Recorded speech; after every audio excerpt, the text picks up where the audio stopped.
Buenas noches, bienvenidos a Sala de Prensa de Noticias Caracol en Vivo, el canal digital más visto de nuestro país. Hoy el tema del día sin duda es la noticia judicial, el llamado a imputación de cargos por parte de la Fiscalía al exministro de Hacienda Ricardo Bonilla.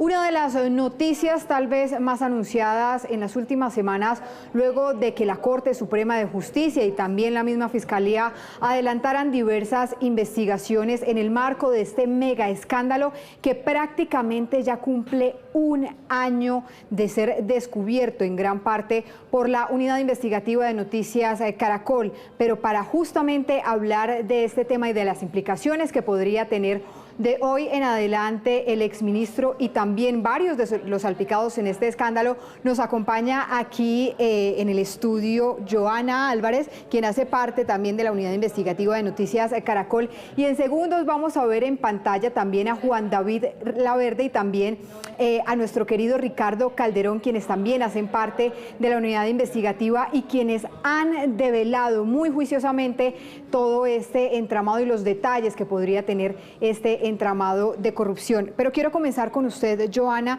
para que nos explique qué implicaciones puede tener el llamado, el anuncio que hace hoy la fiscal María Cristina Patiño de anunciar esta imputación de cargos por los delitos de interés indebido en la celebración de contratos y tráfico de influencias. Bueno, pues desde el punto de vista político, Catalina, buenas noches, el impacto es importante, el impacto es muy grande porque es el más alto funcionario que va a tener que responder ante la justicia por unos hechos de corrupción que en general pues la opinión pública no esperaba que ocurrieran con un gobierno que precisamente había prometido a la gente que esto no iba a pasar.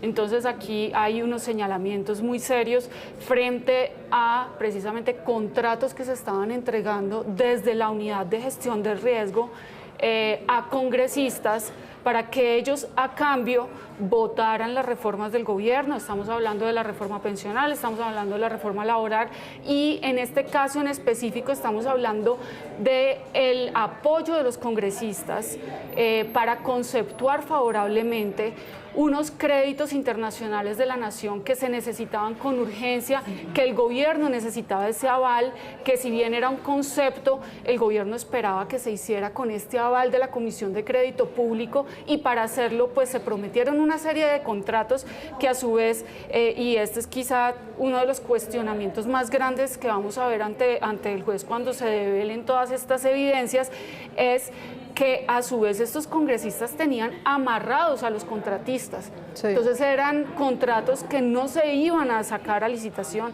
que no iban a tener un proceso transparente de contratación. Exacto, un círculo de contratación que vincula además a un muy alto funcionario que yo recuerdo en la historia reciente no ha habido un ministro de Hacienda que tenga que responder ante la justicia por hechos de corrupción. Es muy grave lo que está pasando para el gobierno. Y de por sí los ministros de Hacienda de todos los gobiernos son funcionarios muy respetados, son funcionarios pues absolutamente probos, con hojas de vida totalmente impecables. Por eso es la gravedad de este escándalo, porque se trata del primer ministro de Hacienda de un gobierno en prácticamente ser vinculado formalmente a una investigación de la Fiscalía. Y no hablamos de cualquier investigación, hablamos del escándalo de corrupción más grande que ha tenido el gobierno Petro pues durante su mandato, durante estos 3 años. Pero quiero ir con Ricardo Calderón para preguntarle, Richie, ustedes desde hace un año le vienen siguiendo la pista a este escándalo. Los usuarios, muchas personas se preguntan hoy en día, ustedes cómo descubrieron este entramado de corrupción. ¿Cuál fue tal vez la primera pista o ese primer indicio del que ustedes se agarraron y empezaron a jalar esa pita hasta descubrir pues todo este mega escándalo? Yo creo que una de las partes iniciales ocurrió después de estallar el escándalo de los carrotanques. Acá lo que hicimos fue distribuirnos y hacer una repartición, entre comillas, de fuentes para tratar de abordar diferentes aspectos de la investigación. Por ejemplo, llegar a los contratistas, establecer las hojas de ruta de cómo se pudo haber movido el dinero. Y obviamente parte muy importante de esta investigación fue haber tenido acceso directo a muchas de las fuentes que estuvieron involucradas en la investigación, más allá incluso de los testimonios y las entrevistas que se lograron recoger en exclusiva de las declaraciones muy importantes de Olmedo y de Schneider también. Fue un proceso muy largo en el que se iban uniendo piezas por piezas. No nos limitamos simplemente a publicar en bruto, a reproducir en bruto las declaraciones de los principales testigos. Cada frase, cada cosa que ellos iban diciendo, nos tomamos el trabajo de varias semanas de ir corroborando qué era cierto, qué podía ser dudoso y qué podía ser falso para poder publicar estos informes desde hace más de un año. Juan David Laverde fue una de las personas que tal vez publicó uno de los informes más explosivos de este cúmulo de investigaciones que ustedes han sacado a la luz a través de Noticias Caracol, y se trata de los chats de Schneider Pinilla. Más temprano en un consejo de redacción aquí en el noticiero hablábamos que esto ha sido algo por entregas. Lo primero que revelaron ustedes como unidad investigativa fue justamente el testimonio de Olmedo López ante la Corte Suprema de Justicia. Luego vino una declaración del mismo Ricardo Bonilla asegurando que esto no era verdad, que todo lo que decía el señor Olmedo López o todo lo que dijo ante la Corte Suprema de Justicia era falso. Y viene este demoledor informe que estuvo pues en sus manos, Juan David, que fueron los chats de Schneider Pinilla. Usted en ese momento, cuando hizo esa revelación de esos chats, ¿creyó que se iba a llegar hasta esta instancia de llamar a imputación de cargos a un ministro de Hacienda? Pues incluso para Colombia, en donde pasan tantas cosas y casi nunca pasa nada, yo sí tenía, digamos, bastante claro que los chats que entregaba Schneider Pinilla, más allá de una declaración de cualquier testigo en un caso, sí constituían unas pruebas muy comprometedoras contra el exministro Ricardo Bonilla, contra su asesora y enlace con el Congreso, que era María Alejandra Benavides, y que hoy es pieza fundamental como testigo en contra de Ricardo Bonilla, etcétera, etcétera. Esos chats de alguna manera sí mostraban una bitácora muy clara de lo que estaban declarando tanto Olmedo López como Schneider Pinilla, y es que básicamente se utilizó la unidad para la gestión de riesgo como una caja menor para comprar votos parlamentarios con el único fin, digamos, de que le aprobaran al gobierno de Gustavo Petro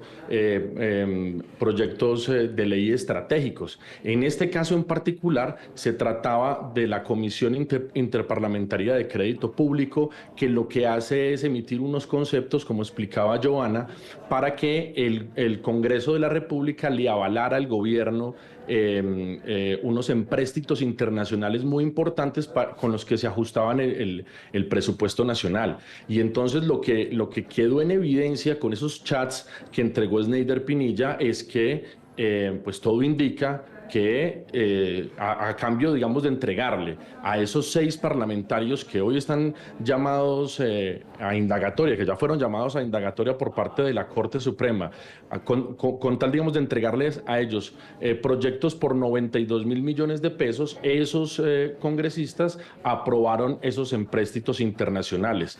El ministro Ricardo Bonilla y su defensa siempre ha dicho que contratos nunca hubo, y eso, digamos, al final es cierto. Lo que hubo en todo ese proyecto, en todo ese trasegar, eran unos proyectos que se iban a sacar, digamos, a contratación, pero venían absolutamente amarrados. Eso es lo que de alguna manera revelan los chats de Schneider Pinilla y que investigamos con la unidad y con Joana y con Ricardo. Entonces, por supuesto, lo que queda en evidencia es que la idea era entregarle esos proyectos por 92.000 millones de pesos a esos congresistas para que ellos a su vez votaran esos empréstitos. ¿Qué es lo que ocurre? Que como por esa misma época estalló el escándalo de los carrotanques de La Guajira, esos proyectos que ya tenían, digamos, CDPs, es decir, certificados de disponibilidad presupuestal en la unidad de gestión de riesgo, no los pudieron finalmente entregar. Quedaron frenados prácticamente. Quedaron frenados, pero toda la operación previa, digamos, para amarrar esos proyectos que iban a ser contratos muy pronto, pues es lo que queda documentado con esos chats y con otras pruebas que más adelante fueron saliendo y que por supuesto constituyen la la columna vertebral de una investigación muy delicada contra el exministro Ricardo Bonilla. Juan David, y se lo pregunto porque ustedes tres son unos periodistas judiciales bastante curtidos, con muchísimos años de experiencia en el medio, y ustedes pueden dar cuenta de que ni siquiera en el proceso 8000 ocurrió esto. ¿Es así o no, Juan David? Sí, es así. En general, los ministros que han terminado investigados o procesados por escándalos de corrupción son de otras carteras, de Hacienda no. Digamos, los ministros de Hacienda han tenido, digamos, como otro perfil y digamos que nunca han estado involucrados en eventos como de este tamaño y con pruebas tan contundentes. El principal problema que tiene hoy el exministro Ricardo Bonilla es que todos los protagonistas del escándalo lo acusan a él de ser el hombre que habría direccionado esos contratos para los congresistas de la Comisión Interparlamentaria. Entonces, Olmedo López, que era el director de la Unidad para la Gestión de Riesgo, dice que fue el señor Bonilla el que le dijo que había que sacar esa plata de ahí. A su turno es Neider Pinilla, que era el subdirector de la Unidad para la Gestión de Riesgo, y a quien delegó Olmedo López de que hiciera la vuelta, lo acusa enteramente a él, y además aporta unos chats en donde queda la trazabilidad de ese episodio. Y del otro lado, su asesora o enlace con el Congreso, María Alejandra Benavides, también dice que actuó siguiendo órdenes del ministro Bonilla, de tal suerte que tres protagonistas del caso, que hoy, digamos, tienen bastantes apuros judiciales, a Ricardo Bonilla, han declarado que todo, digamos, se realizó bajo el conocimiento y dirección del entonces ministro de Hacienda. Richie, yo quiero preguntarle, justo después de que la unidad investigativa hace todas estas revelaciones, ustedes tienen la oportunidad de entrevistar al exministro Ricardo Bonilla, y él les da una serie de explicaciones asegurando y también defendiendo su inocencia, por supuesto, que hasta este momento pues se mantiene incólume, asegurando que él no tuvo nada que ver con esas supuestas presiones indebidas a Olmedo López y a Neider Pinilla, y como lo explicaba Juan David, que finalmente esos contratos no se repartieron entre esos 6 congresistas de la Comisión Interparlamentaria. Pero ¿qué más les dijo en ese momento el exministro, que hoy prácticamente pues puede quedar en entredicho?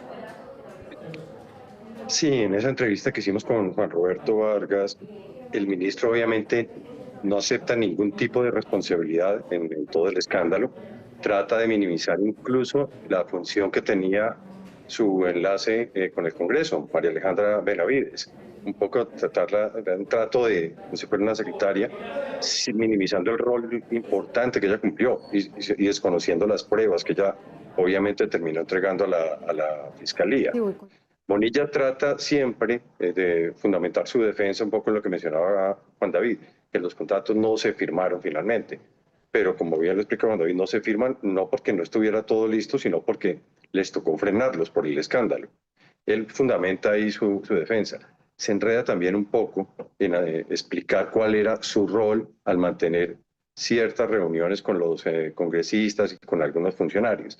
Si bien es comprensible que los ministros tengan que reunirse con congresistas, en el caso en particular de Bonilla es claro que se extralimitó y fue muchísimo más lejos de lo que había hecho cualquiera de sus antecesores, al pedalear, por usar una palabra coloquial, los contratos para favorecer rápidamente a los congresistas. Él se enreda un poco también al explicar la urgencia, en por qué comenzó a presionar a Olmedo para agilizar el desembolso a favor de esos congresistas.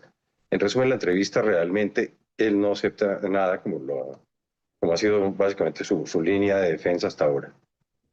Es que Ricardo Bonilla, Richie, Juan David y Joana, no ha sido el único alto funcionario salpicado en medio de este escándalo.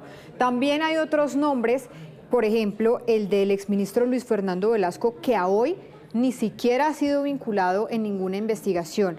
En este caso de Luis Fernando Velasco, ¿qué se le endilga a él? ¿Cuál sería la parte? Porque veíamos que un poco al inicio de todas estas investigaciones su nombre estaba como muy por debajo de la mesa, no era muy claro cuál habría sido su papel en el entramado, pero ya luego de que la Fiscalía empieza a imputar a los delatores y a otras personas involucradas en este escándalo, ya se empieza a ver un poco más cuál es el papel del exministro del Interior. Así es, Catalina, pues aquí es en esto que usted está mencionando fundamental María Alejandra Benavides, porque ella como ex asesora del ministro de Hacienda, como la funcionaria encargada de hacer un enlace entre el Ministerio de Hacienda y el Congreso de la República, tenía toda la información de cómo se estaban negociando estos contratos, tenía toda la información de cuáles eran los proyectos de interés del gobierno en el Congreso. A medida que ella ha venido aterrizando su colaboración con la justicia, pues el primero que salió mencionado, además del ministro Ricardo Bonilla, es el nombre del exministro del Interior, Luis Fernando Velasco. Y esto pues obviamente se ha empezado también a ver en las audiencias judiciales. Yo les he comentado durante el día que esta imputación de cargos estaba cantada. ¿Y por qué estaba cantada? Porque la Fiscalía en esas diligencias judiciales que ha hecho contra los otros implicados ha señalado específicamente la responsabilidad y el rol que tuvieron estos dos exministros en reuniones. Recordemos el famoso cónclave que mencionó Olmedo López, en donde precisamente pues, se ha mencionado que quienes estuvieron a cargo de dar esa orden, quienes estuvieron a cargo de decir hay que entregar contratos a cambio de los votos de los congresistas, fueron estos altos funcionarios. Entonces, realmente la Fiscalía ya ha hecho pronunciamientos con relación, digamos, directamente a Velasco y seguramente lo estaremos escuchando próximamente también en una situación muy parecida, porque digamos que frente a ese direccionamiento ya se ha hecho mención de parte de los testigos, que de pronto no se conoce tan específico, que haya habido órdenes directas, que haya habido chats y mucha evidencia técnica que sí existe en este caso de Bonilla. Sin embargo, los señalamientos se han hecho y la Fiscalía también se ha pronunciado al respecto. Recordemos que también a Luis Fernando Velasco se le señala de supuestamente querer repartir u ordenar supuestamente repartir un contrato de más de 35.000 millones de pesos a Julio Elías Chagüí, otro congresista que al parecer también ha salido mencionado y salpicado en medio de este escándalo de corrupción. Pero, Joana, usted ponía un nombre muy importante en medio de todo este escándalo y en medio de las revelaciones que ustedes han realizado. Richie, quiero preguntarle por María Alejandra Benavides. ¿Qué va a pasar con ella? Ella es la única que hasta el momento ha logrado o va a lograr un principio de oportunidad con la Fiscalía con inmunidad total. ¿Qué quiere decir esto y por qué ella es tan importante en el entramado más allá, digámoslo así, de lo que nos podía explicar acá Joana? Yo creo que de los tres testigos que tiene la Fiscalía, Olmedo López, Sneider Pinilla, María Alejandra es para mí la más importante por una razón muy sencilla. Es la que estaba justo al lado del ministro, estuvo durante muchos meses al lado de ella, era la mano derecha, aunque él lo niegue, del ministro. Tiene suficientes pruebas, no solo chat, conversaciones, sino que le consta de primera mano todo lo que ocurrió en el Ministerio de Defensa y en el Ministerio de Hacienda, y las órdenes directas que recibió de Ricardo Bonilla. Por eso ella, su testimonio para la Fiscalía, yo creo que es la base, la columna vertebral de lo que viene contra el exministro de Hacienda. Veíamos también hace un rato en nuestra emisión central como todo el mapa del entramado con las principales figuras de este escándalo, Juan David. ¿Hasta dónde puede llegar este escándalo? Ya tenemos aquí prácticamente mencionados o salpicados dos ministros, el ministro de Hacienda Ricardo Bonilla y el ministro del Interior Luis Fernando Velasco. También tenemos al exdirector del DAPRE, Carlos Ramón González, a quien este viernes se le definirá una medida de aseguramiento en su contra, ya se le imputaron cargos. Tenemos de otro lado a Sandra Ortiz, la exconsejera para las regiones, quien ha peleado en las últimas semanas por lograr algún tipo de preacuerdo o alguna negociación con la Fiscalía General de la Nación. Sandra Ortiz es prácticamente la persona que es señalada de entregarle esos 3.000 millones de pesos a Iván Name, y también tenemos a Iván Name y Andrés Calle, quienes supuestamente son señalados de recibir esos supuestos sobornos por 4.000 millones de pesos. Pero ¿vamos a llegar a más altos funcionarios en medio de este escándalo? Pues yo creo que las próximas semanas van a ser decisivas. de suerte de lo que vaya a ocurrir, por ejemplo, con la imputación a Carlos Ramón González, que recordemos era el director del Departamento de Presidencia. Es decir, él, según las declaraciones que hay en las investigaciones que lleva la Fiscalía y la Corte, de alguna manera era como una especie de articulador de toda esta operación o esta presunta operación de compra de votos parlamentarios. Olmedo López ha insistido en que el famoso cónclave se gestó en la Casa de Nariño, digamos, bajo órdenes del señor Carlos Ramón González. Entonces es muy importante lo que vaya a pasar ahí. Lastimosamente el señor González se fue del país, asistió a la imputación por una vía virtual. Muchas personas digamos, conocedoras de la realidad nacional, por supuesto, han criticado mucho que un protagonista de semejante nivel, en un escándalo de semejante nivel, pues haya logrado salir del país porque la Fiscalía no lo llamó a imputación a tiempo. Eso es una cosa, digamos, que queda sobre el tintero. Falta que la Fiscalía resuelva el escenario del exministro Luis Fernando Velasco. Falta que se realice como corresponde la imputación de César Manrique, que era entonces director del Departamento de la Función Pública, una persona también muy importante dentro de este expediente, pues lo señalan de alguna manera de manejar a la sombra contratos por más de 100.000 millones de pesos, contratos esos sí que fueron entregados durante la gestión de Olmedo López a cambio de una coima del 7%, es decir, de 7.000 millones de pesos.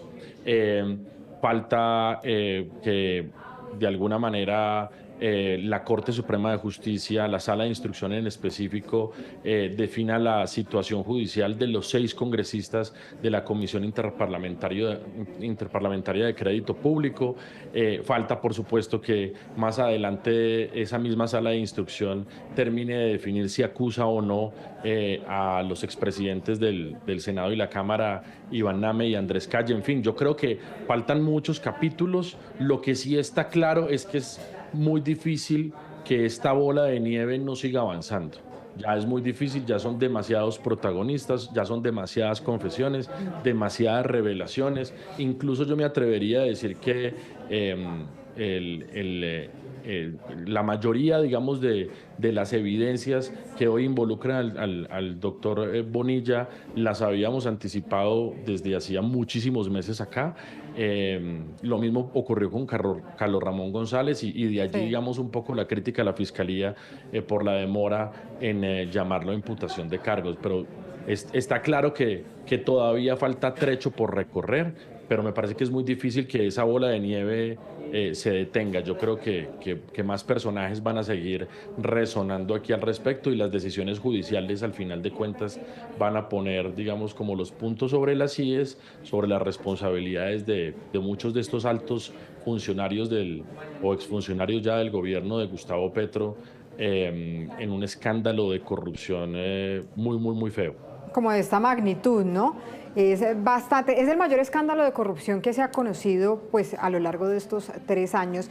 Quiero preguntarle muy rápidamente a Ricardo sobre esto que mencionaba Juan David. ¿La demora de la Fiscalía fue justificada?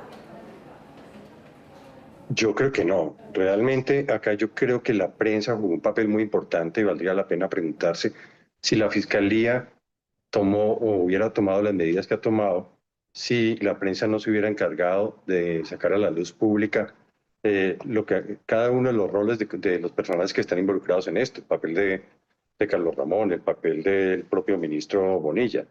Lo que decía Juan David, es decir, hay cosas que se conocen desde hace mucho más de un año y se notaba cierta lentitud, por no hablar de negligencia por parte de la Fiscalía, en llamar a algunas personas claves, en adoptar algunas decisiones.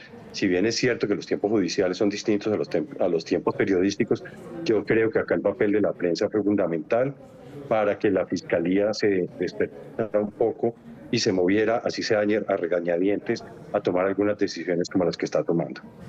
Sí, señor, el papel de la prensa fue fundamental, también el papel que ha tenido en este caso la unidad investigativa de Noticias Caracol, por supuesto integrada por ustedes, que ha sido un trabajo maravilloso. Ricardo Calderón, Juan David Laverde, muchísimas gracias por estar con nosotros aquí en Sala de Prensa, ayudándonos a entender un poco de lo que ha sido este mega escándalo de corrupción del gobierno del presidente Gustavo Petro. Gracias, Richie.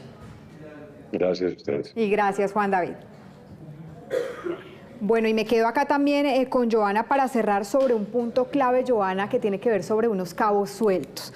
Unos nombres que pues han sonado, pero están ahí en el tintero, y se lo pregunto por qué, porque cuando nosotros con nuestro director Juan Roberto Vargas hablamos con Sandra Ortiz, ella nos mencionaba que esto que se había conocido solo era la punta del iceberg de todo lo que era el mega escándalo de corrupción. ¿Usted cree que esto es la punta del iceberg, que como decía Juan David, falta más por develar? Y le pongo sobre la mesa este nombre, Jaime Ramírez Cobo. Bueno, pues muchas incógnitas vienen ahora, ¿no? Hay mucho ruido alrededor del papel de Sandra Ortiz, el papel que va a jugar de ahora en adelante. Sabemos que ella pues tiene unos intentos de negociación fallidos hasta ahora con la Fiscalía. Sin embargo, es una mujer que ha demostrado también que tiene toda la intención de contar al menos una parte de la historia. Sí, ella de alguna manera ha dejado ver que si bien está vinculada y si bien le van a caer una serie de responsabilidades, ella también piensa entregar cierta, si no toda, al menos una parte de la información que tiene. Pero digamos que más allá de eso, también uno esperaría que todas estos testigos que están saliendo a la luz, como María Alejandra Benavides, como otros asesores que también estuvieron en ese momento, pues logren atar muchos cabos y de alguna manera lo habíamos conversado también con usted, Catalina, en el pasado.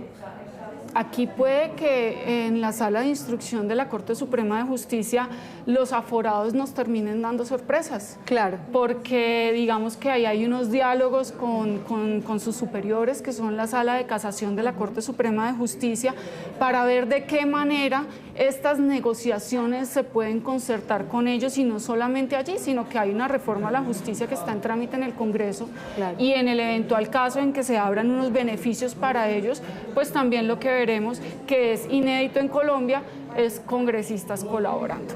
Eso, si bien se ha dado en algunos momentos específicos, han sido unas colaboraciones muy medidas, milimétricamente medidas, porque el margen que tienen en la Corte para darle beneficios a estos congresistas son muy pocos, sí, y muy reducidos. Pero si a ellos se les logra abrir la posibilidad de darles esos beneficios por colaboración tan amplios como los tiene la Fiscalía para los no aforados, pues seguramente lo que aquí veremos va a ser mucho más sorpresivo, y seguramente veremos cómo este escándalo escala mucho más allá. Claro que sí, además porque recordemos, hay pues personas que han sido mencionadas muy por encima. Sandra Ortiz también hablaba de que supuestamente hay 2 mujeres que no han salido a la luz, que fueron muy cercanas o que son muy cercanas al presidente Gustavo Petro. Falta la colaboración de estas personas en la Corte Suprema de Justicia, que es un detalle bastante importante y que podría influir bastante en el rumbo que pueda tomar esta investigación, no solo de la Fiscalía, sino también de este alto tribunal. Joana Álvarez, muchas gracias por estar con nosotros aquí en Sala de Prensa. Qué gusto tenerla acá presencialmente. Muchas gracias a usted, Catalina. Mucho gusto estar aquí con usted, acompañándola. De vez en cuando, es bueno. Y a ustedes también muchísimas gracias por acompañarnos esta noche en Sala de Prensa. Los dejamos con toda la programación de Noticias Caracol en Vivo. ¡Feliz noche!